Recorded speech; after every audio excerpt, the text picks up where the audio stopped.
Good morning, good morning. So, dito kami sa Ospital ng Paanakan. Ayan na yung pharmacy. Ayan yung paanakan. Tapos, dun sa tabi naman, sa kabilang building is Pidya yan siya dyan. So, yan.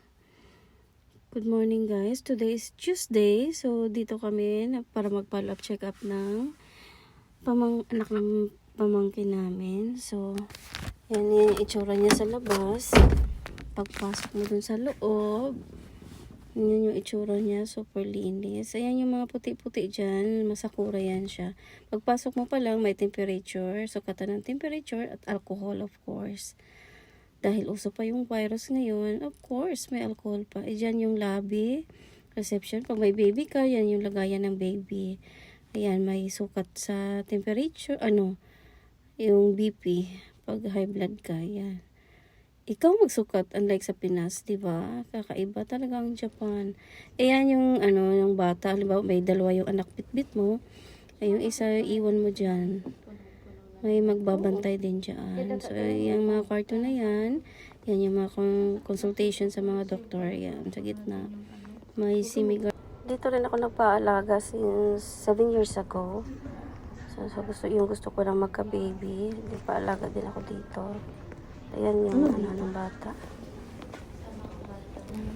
Ito yung parang check up sa baby, yung kakapanganak pa lang. Yan yung room nila. Ayan. Tapos magpa-breastfeed ka, may room din dyan.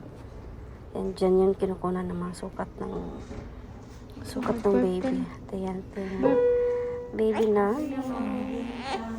Bijana. So, ito naman yung toilet nila. Tingnan nyo yun guys, yung toilet niya. Mapapas. Sana all ka na lang. Kung mapagpasok mo pa lang sa loob, ang luwag-luwag na. Ayan. Sobrang laki. Spacious yung loob kasi nga pang motherhood. Ayan, yung pang baby naman yung doon.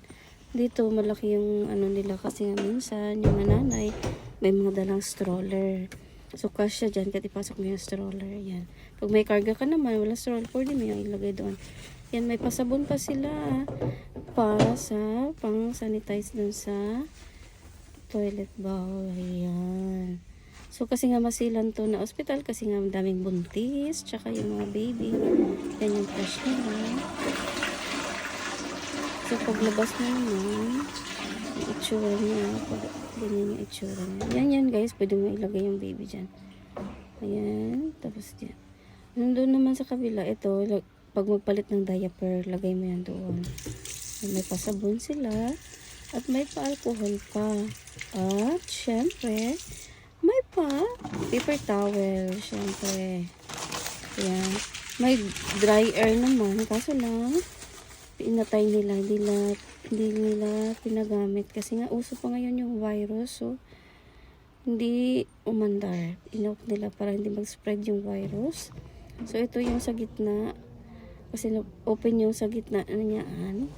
Dalawang palapag lang to kasi doon sa taas paanakan. Ayan, doon sa loob ng yung para sa up. So sa kabilang side, ito naman yung sa consultation check-up, bubuka ka dyan. Yung mga kwarto-kwarto dyan, may yan. Bubuka ka, kuha na ng dugo, tapos doon sa isa naman, doon na sa doktor. Bye!